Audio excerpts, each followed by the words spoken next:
Baik, kita lanjutkan untuk contoh 2 ini. Tadi untuk H0 H1 nya sudah ada di sini ya, dan alfa sudah kita buat di video sebelumnya. Kemudian untuk masuk ke tahap 3, kita harus menghitung terlebih dahulu nilai ekspektasinya di sini. Ya, jadi dari masing-masing item, masing-masing elemen dalam tabel ini ya, ini tabel kontingensi ya. Nah, di sini kita akan menghitung ekspektasi, frekuensi ekspektasi menggunakan rumus ini. Untuk yang ini kita namakan E11. Ini adalah barisnya ya, yang atas adalah kolom. Jadi kalau yang ini berarti baris ke-1, kedua, ketiga. Yang ini kolom ke-1, kolom kedua, kolom ketiga. Ya, ini untuk bantu menjelaskan saja ya. Kalian kalau mengerjakan tidak perlu diberi nomor seperti ini. Berarti ini E11, baris 1, kolom 1, yang ini. E11 itu berarti kita akan menghitungnya total baris. Total baris 1, berarti ini totalnya, ini sudah ada di soal ya. Jadi totalnya ada 120 dikali total kolomnya. Kolom berarti ke bawah, yaitu 113 dibagi total datanya adalah 400. Ini sama dengan 33,9. Nah, berarti di sini kita tulis 33,9. Seperti itu ya caranya. Kemudian kita lanjut mau yang bawah ini, berarti baris kedua, kolom ke-1. Baris kedua, ini penulisannya baris dulu, baru kolom. Baris kedua itu totalnya, total baris kedua adalah 135 dikali total kolom 1 tadi sama masih di 113 bagi 400. Hasilnya adalah 38,1375. Nah, ini kita pindahkan di sini. Ya. Kemudian baris ketiga, kolom ke-1. Nah, ini semuanya kita hitung ya. Berarti ada 9 elemen di sini. Ini berarti baris ketiga yaitu 145 total barisnya dikali total kolomnya adalah 113.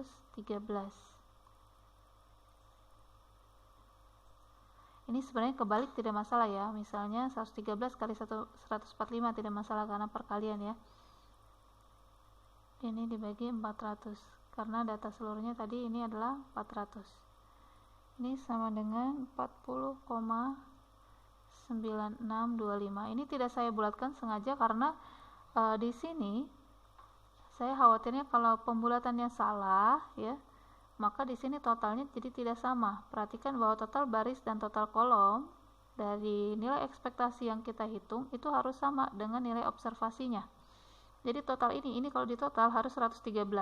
Terus nanti ini yang ekspektasi ini ketika ditotal untuk yang baris ke-1 ya harus totalnya 120. Seperti itu ya. Ini saya hitung 2 lagi saja ya. Untuk E berapa nih? Baris ke-1, kolom kedua. Baris 1, kolom 2, baris 1 totalnya 120 dikali kolom kedua adalah 142. Ini ya, kolom kedua. Dibagi 400. Hasilnya adalah 42,6.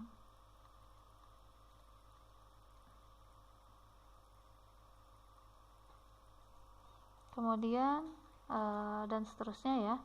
Saya hitung yang ini terakhir, baris ketiga, kolom ketiga. Yang lainnya nanti tinggal saya lengkapi ya. Baris ketiga totalnya adalah 145, total kolomnya 145 juga. Bagi 400 sama dengan 52,5625. Nah, ini saya pindahkan ke sini. Mohon maaf. Ini kenapa harus dipindahkan ke sini? Biar nanti ketika menghitung, mohon maaf, ketika menghitung itu tidak kesulitan ya. Mana yang dikurangi yang mana? Silakan boleh bisa menggunakan bantuan Microsoft Excel ya. Ini saya lengkapi dulu. Ya, ini sudah saya lengkapi. Di sini nilai ekspektasi dari masing-masing tipenya ya, tipe dasar dan tipe tindak pidana. Nah, di sini kalau sudah, ini perlu kita cek dulu ini bahwa totalnya adalah 113, yang ini total ke bawahnya 142 untuk yang ekspektasi ya. Jadi harus sama dengan total observasi. Sama sifatnya seperti yang tadi kita pelajari di uji kecocokan. Ini juga totalnya harus 145. Ini ekspektasinya kalau di total yang baris itu harus sama dengan 120 baris ke-1. Baris kedua harus totalnya harus sama 135, dan yang baris ketiga harus totalnya harus 145. Kurang lebih seperti itu ya. Jadi ini silakan dicek kembali, kemudian dilengkapi ya. Karena nanti untuk rumus yang sama dengan uji kecocokan, yaitu menghitung statistik uji, ini kan tahapan ketiganya ya, statistik uji. Ini saya tulis di sini rumusnya, yaitu sigma ya, sigma dari observasi dikurangi ekspektasi dikuadratkan dibagi ekspektasi. Nah, ini maksudnya adalah masing-masing kolomnya, berarti observasi yang 73 ini dikurangi ekspektasinya yang ini, 30 dengan yang ini, 10 dengan yang ini 40 ya, 40. Kemudian yang 35 dikuranginya yang ini, dan seterusnya masing-masing. Nah, ini kalau misalnya kita sajikan, kita tulis dalam bentuk tabel seperti ini, akan lebih memudahkan untuk memperhatikan 73 ini kuranginya yang mana sih? Oh, pasangannya dengan ekspektasi yang ini nih, 33,9. Sedangkan yang 65 pasangannya dengan yang ini, 47,925, dan seterusnya. Jadi untuk tahapan 3, karena kita menggunakan distribusi high square atau C kuadrat, maka daerah penolakannya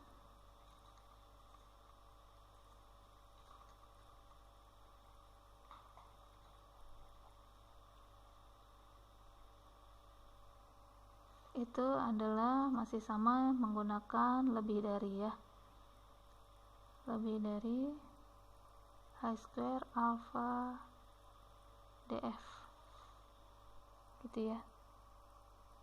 Oh maaf, ini tahapan keempat ya. Oke, sorry, kita kerjakan tahapan ketiga dulu ya, menghitung dulu. Yang ketiga ini uji C kuadrat, kita akan menghitung tadi rumus yang ini ya, observasi kurangi ekspektasi. Ini berarti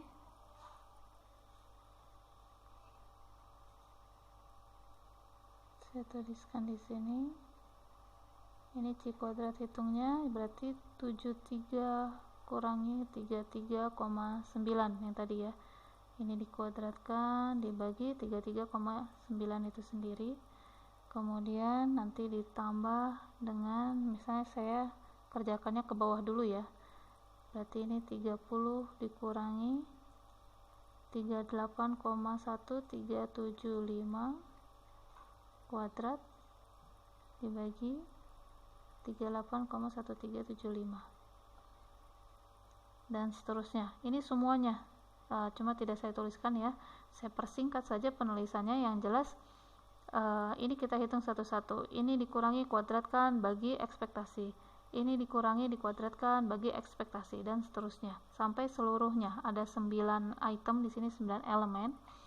Nah, yang terakhir misalnya yang ini 93 dikurangi 52,5625 kuadrat bagi ekspektasinya itu sendiri ya.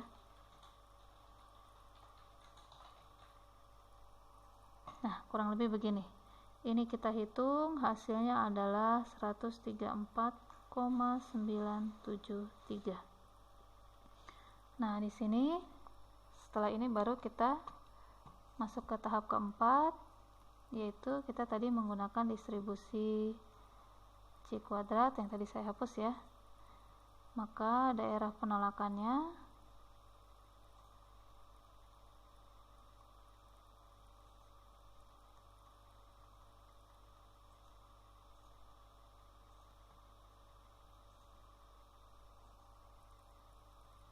adalah C kuadrat lebih dari alfa df.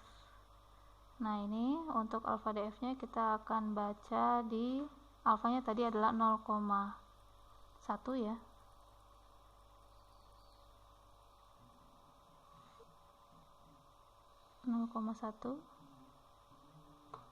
Ini ya 0,1 dan df-nya adalah, nah kita hitung di sini deh. Df-nya adalah total baris, ada berapa baris? Kita punya 3 baris dikurangi kategorinya juga ada 3 kategori. Nah, ini dikalikan 2 kali 2 sama dengan 4. Jadi df-nya adalah 4. Ya, di sini 0,14. Kita lihat di tabel berapa hasilnya. 0,14. Ya, ini 0,1 dan 4. Ini ya, 0,1 df-nya 4 adalah 7,79. Berarti kita tulis di sini 7,79. 7,779 ya. Ya, ini menunjukkan bahwa daerah penolakannya adalah ini. C kuadrat lebih dari 7,779. Ini menunjukkan bahwa aturan keputusannya kita akan menolak H0. Ini silakan dituliskan seperti biasa ya. Cuma saya tidak cantumkan di sini karena space-nya kurang ya. Seperti biasa dituliskan aturan keputusannya adalah kita akan menolak H0 jika terpenuhi ini. Dalam kondisi lain jangan tolak H0 ya, silakan dituliskan di sini ya, di bawahnya seperti itu, seperti biasa. Nah, kita masuk tahapan kelima. Tahapan kelima itu kita membandingkan antara yang kita hitung dengan yang dihitung di tahapan 3 dengan tahapan 4. Nah, bagaimana nih? 134,973 itu ternyata jauh lebih besar dari 7,779. Berarti dia memenuhi ini, memenuhi daerah penolakan. Berarti menunjukkan bahwa keputusannya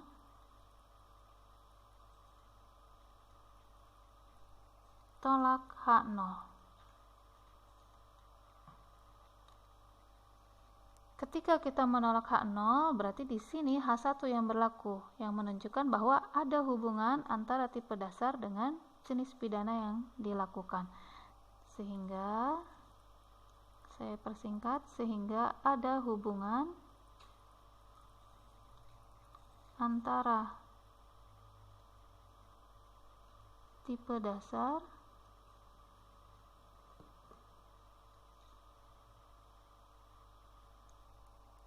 dengan jenis tindak pidana. Berarti kalau kita kembali ke soal tadi, bahwa apa yang disampaikan oleh Kretschmer ya, kan kita jadikan hipotesis, itu ternyata benar bahwa ada hubungan antara tipe dasar manusia yang dibagi 3 oleh beliau dengan jenis tindak pidana yang dikategorikan seperti ini. Seperti itu ya. Ini adalah ketika kita mengerjakan uji kebebasan antar variabel, menunjukkan bahwa variabel tipe dasar itu tidak bersifat bebas terhadap tindak pidana, alias ada hubungan. Nah, untuk yang latihan soal ini seperti biasa, silakan dikerjakan di